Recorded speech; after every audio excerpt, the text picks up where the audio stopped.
Ok, los quiero entonces retomar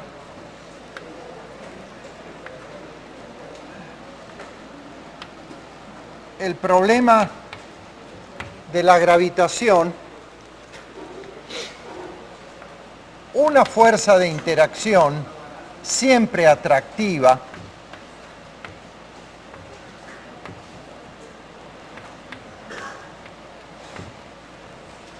tal que su módulo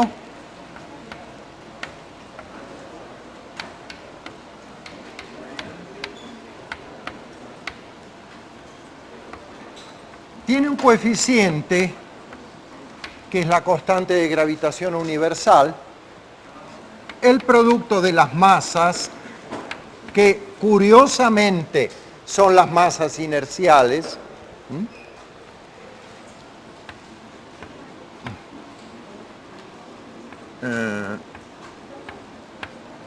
cuadrado de la distancia, ley que va como 1 sobre el cuadrado de la distancia, donde R21 es igual a R2 menos R1. Vimos que para esta fuerza, U, la energía potencial gravitatoria, se escribe como menos la constante de gravitación universal, mm, sobre R. La energía potencial gravitatoria resulta ser negativa. Es una energía que tiene esta forma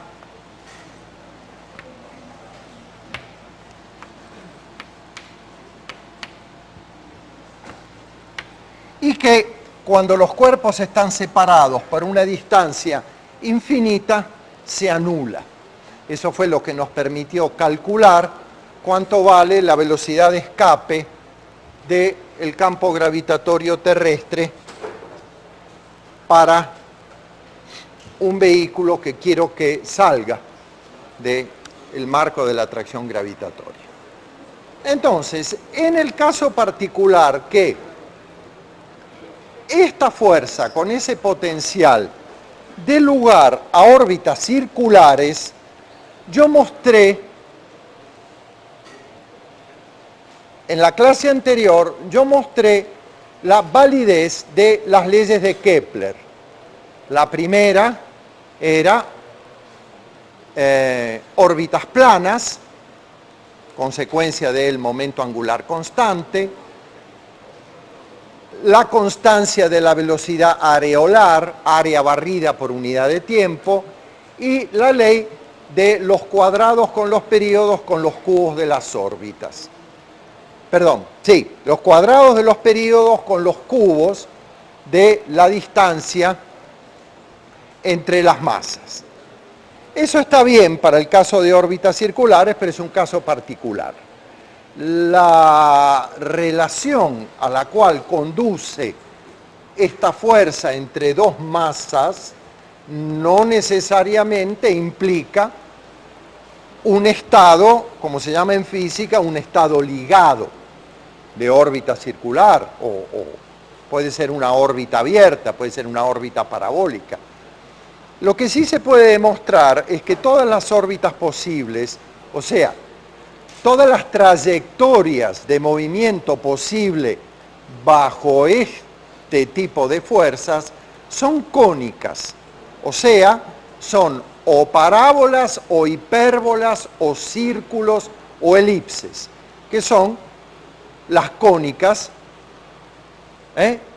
conocidas por todos. Yo en realidad no puedo quedarme con el caso de órbitas circulares porque es demasiado simple, ni puedo abordar el problema de demostrarles que las órbitas son cónicas y en particular que las órbitas cerradas son elipses, porque implica resolver una ecuación diferencial con elementos que ustedes todavía no tienen. Implican resolver integrales que no son evidentes, implica el conocimiento de las ecuaciones de las cónicas en coordenadas polares que no son evidentes. Pero sí puedo hacer algo que es más o menos lo que hizo Newton, modestamente. Y es tomar la aseveración de Kepler, según la cual las órbitas de los planetas son elípticas, y relacionarlas con dos elementos, dos cantidades físicas fundamentales, que son la energía y el momento angular. En otras palabras, ¿qué relación tienen? ¿Cuál es la relación de la órbita con la energía total y con el momento angular? Y eso es lo que quiero ver ahora. Entonces, en la clase anterior yo les conté que iba a trabajar con órbitas elípticas y hablamos un momento de las particularidades de una curva que se llama la elipse. A es una curva que satisface la ecuación x cuadrado sobre a cuadrado más y cuadrado sobre b cuadrado igual 1. Esas cantidades a y b es lo que se llaman los semiejes. Esto es a y esto es b. Y otro parámetro que caracteriza la elipse es lo que se llama la excentricidad. B al cuadrado es igual a... No, perdón. B es igual a por la raíz de 1 menos e al cuadrado, donde e es lo que se llama la excentricidad. Dicho en otros términos, a al cuadrado menos b al cuadrado es igual, se puede escribir la diferencia de cuadrados como a cuadrado e cuadrado. A ver, b cuadrado menos a cuadrado. Ok. La excentricidad entonces aparece como una medida de las diferencias de A y B. Fíjense que si A es igual a B, la excentricidad es nula. E igual a 0 implica que A es igual a B. Si A es igual a B, ¿esto en qué se transforma? En un círculo de radio A o B, porque son iguales. Esto pasa multiplicando para acá arriba y se transforma en un círculo. Un círculo es un caso particular de elipse con excentricidad nula. Y si la excentricidad tiene el máximo valor posible, que es 1, B es 0.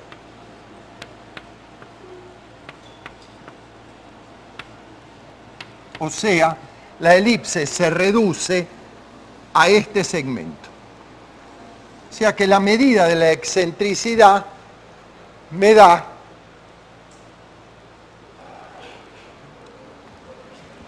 el apartamiento, podríamos decir, de la elipse de un caso límite, que es el círculo, a otro caso límite, que es un segmento de longitud 2A.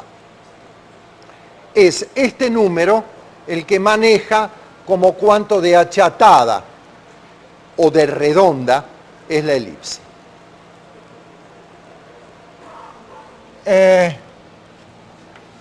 Ya en la clase anterior les conté que la elipse se puede... No, así no me va a salir. La elipse se puede generar geométricamente con el llamado método del jardinero, porque esta ecuación corresponde a la curva que resulta de encontrar el lugar común de dos puntos que se llaman los focos de la elipse, estos dos puntos, tal que la suma de esas distancias es una constante para toda la elipse. Quiere decir que R1 más R2 en este punto P es igual a R1 más R2 en este punto Q es igual a R1 más R2 en este punto A, etcétera, etcétera. R1 más R2 es una constante para todo punto de la elipse y esa constante R1 más R2 es igual a 2A.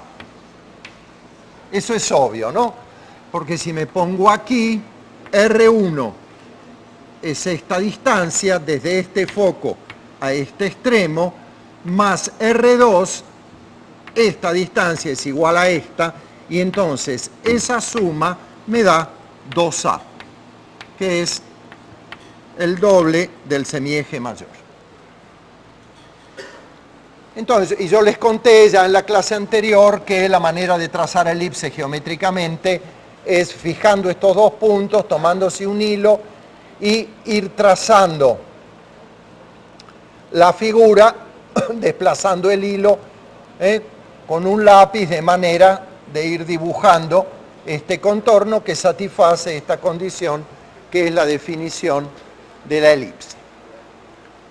Ok, ¿por qué traigo a colación la elipse? Bueno, porque una de las leyes de Kepler, una es que las órbitas son elípticas y el Sol está en uno de los focos. Quiere decir que el fenómeno orbital, si nos concentramos, al menos empecemos, en el sistema solar, es que el Sol está acá, en uno de los focos de la elipse. Esta es la Tierra. Supongamos que vemos el movimiento elíptico de uno de los planetas. Si vivimos en la Tierra, tomémosla como ejemplo. Es válido para todos los planetas del sistema solar. Entonces, si aquí tenemos el Sol, esta es la Tierra, esta distancia es A por E. La distancia de los focos al centro es A por E. Fíjense que cuando la elipse tiene excentricidad nula, cuando la excentricidad es nula, los dos focos coinciden en el centro. Cuando la excentricidad es 1, los focos están en los extremos de la elipse que se transforma en un segmento. Muy bien, entonces esto es A menos E. Este punto, el punto más cercano al Sol, se llama el perihelio. Perihelio.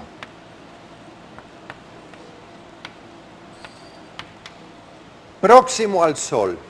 Y este punto, el más alejado del Sol, se llama el afelio. El más alejado del Sol. Entonces, eso yo lo voy a tomar como una realidad empírica. Eso lo sabía Kepler, eso lo supo Newton. Y sabía que era válido para todos los planetas, son observaciones experimentales. Entonces, vamos a ver qué relación tiene esta órbita con esta fuerza y con una energía que estaba por ahí, la borré. Muy bien, la fuerza es siempre una fuerza de atracción. Y en cualquier punto de la órbita, la Tierra tendrá una velocidad v que tiene una componente radial y una componente radial y una componente tangencial.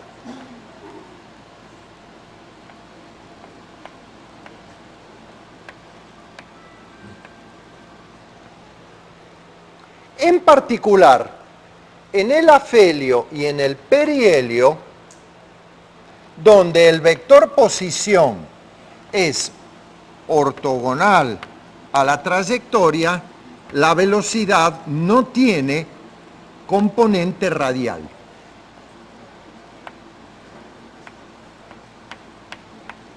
En el afelio y en el perihelio, las velocidades son solo tangenciales, no tienen esta componente radial. Entonces, vamos a escribir cuánto vale el momento angular.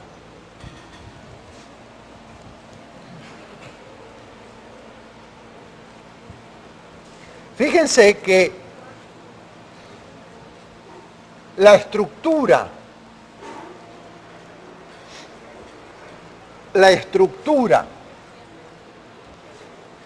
de la fuerza de gravitación, que va como 1 sobre r cuadrado y es radial, hace que el torque de esta fuerza respecto del centro de fuerzas, voy a tomar el centro de fuerzas prácticamente en el centro de masas, que es donde está el Sol, dada la relación de masas entre el Sol y la Tierra. La masa de la Tierra es 6 por 10 a la 24, creo. La masa del Sol es algo así como 6 por 10 a la 30, o sea que es 1.000.000 de veces más grande. No, perdón, me equivoqué, es 2 por 10 a la 30 la masa del Sol. Y la masa de la Tierra es 6 por 10 a la 24.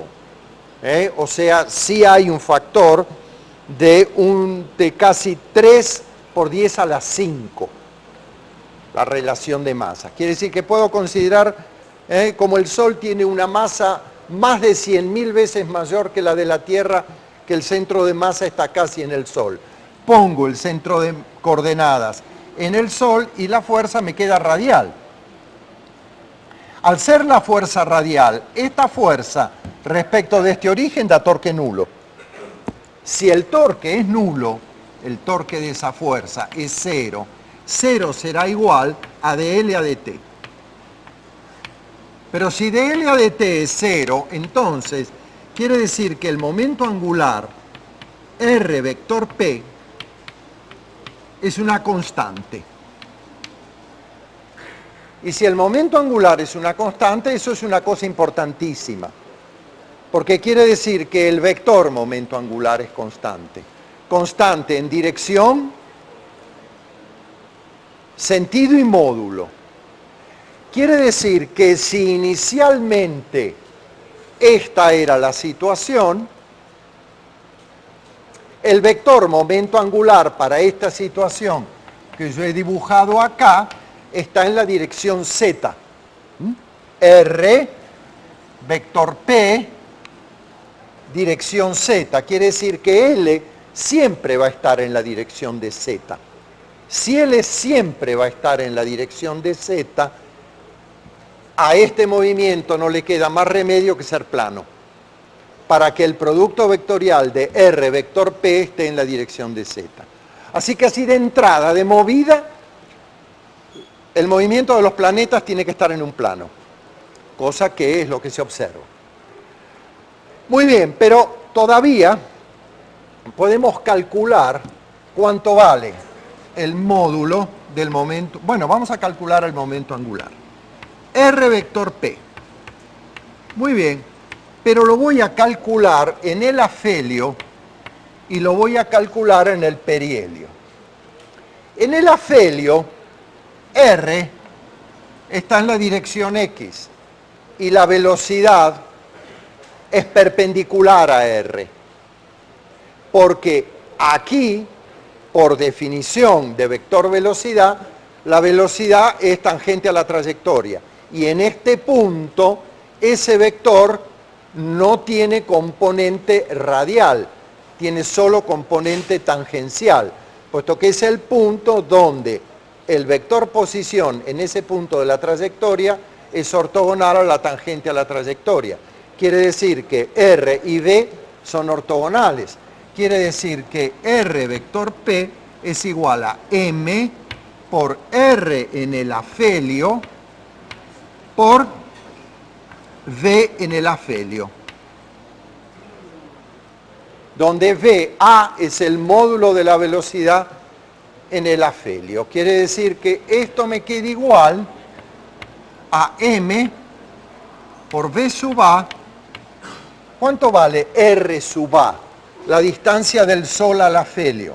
Vale esto, A por E por la excentricidad, más A. O sea, esto es igual a A por 1 más la excentricidad. Ese es el momento angular en el afelio. Y el momento angular en el perihelio, bueno, no importa si lo llamé P mayúscula, es R vector P en el perihelio. ¿Y qué pasa en el perihelio? Bueno, nuevamente es un caso en el cual la órbita es ortogonal al vector posición. Fíjense bien, por favor dejen de hacer ruido porque me molesta. Fíjense bien que no en cualquier punto de la órbita el vector posición es perpendicular a la velocidad. Eso solo ocurre para el movimiento circular. Esto no es un movimiento circular. Pero existen puntos como este y este en el cual el vector posición sí es ortogonal a la velocidad, en el afelio y en el perihelio. Entonces acá es muy fácil calcular el momento angular. ¿Por qué? Porque el vector velocidad y el vector posición son ortogonales. Entonces, este producto angular, acá escribí, perdón. Acá escribí algo muy feo, porque un vector no puede ser igual a un escalar. Me olvidé de poner que esto está en la dirección de K, perdón. Y esto me va a quedar que también en la dirección de K, porque R vector, este V sub P da en la dirección de K, me va a quedar RP por M V sub P. Y esto es lo mismo que K por M V sub P, y este RP, el vector posición en el perihelio, mejor dicho, la distancia del Sol al perihelio, el módulo del vector posición, esta distancia es A, el semieje, menos A por E, es A por 1 menos E. Ok, pero entonces resulta lo siguiente. Entonces resulta que como L es constante, la velocidad en el perihelio por A por 1 menos E tiene que ser igual a la velocidad en el afelio por A por 1 más E, donde es la excentricidad de la órbita. Y acá resulta que la velocidad en el perihelio es igual a la velocidad en el afelio por 1 más E sobre 1 menos E. Quiere decir que la velocidad en el perihelio es mayor que la velocidad en el afelio. Siempre es así. Lo cual es lógico, porque el momento angular es el mismo.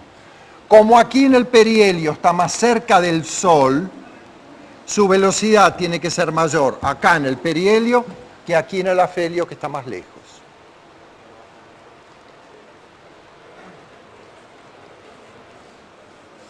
Bien, primera consecuencia entonces de conservación del momento angular. Bueno, esta ecuación, si quieren, le ponemos un nombre, pero no es independiente. Ok. Por cierto, ya en 1900, bueno, no estoy muy seguro, yo creo que era en 1905, 1906, se sabía que el planeta más cercano al Sol del sistema solar, que se llama Mercurio, tiene una particularidad, y es que el movimiento, que es elíptico, como en el caso de todos los planetas, se aparta del movimiento, digamos, planetario común, y la órbita del planeta, toda esta elipse, gira alrededor del Sol, lo cual no está para nada contemplado en estas ecuaciones. Eso se llamaba, los astrónomos sabían que era, eso se llamaba la rotación del perihelio de Mercurio. Mercurio, el planeta Mercurio, el que está más cerca del Sol. Ok, su órbita no solo es esta, sino que a su vez rota la órbita alrededor del Sol. Bueno, fue uno de los argumentos experimentales que usó Albert Einstein para justificar la teoría de la relatividad restringida en ese momento. Es un fenómeno relativista. La velocidad en el perihelio de Mercurio es lo suficientemente grande como para que haya una modificación masa-velocidad que da lugar a un fenómeno relativista que no está para nada contemplado aquí, es una nueva física que da lugar a una rotación de esa órbita. Es un fenómeno que no se da con órbitas de planetas más masivos y que no estén tan cerca al Sol. Fue observado en Mercurio y fue uno de los argumentos para la teoría especial de la relatividad. En esa época no había nada, enseguida, no había nada que se moviera tan rápido.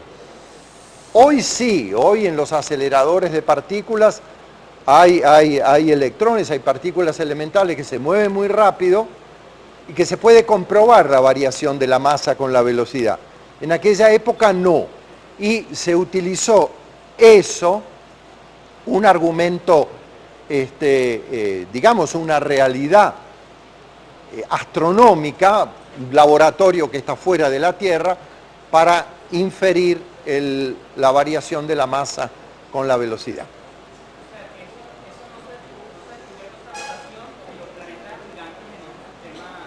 Esa rotación no es apreciable en planetas en los cuales la velocidad en el perihelio no es tan grande.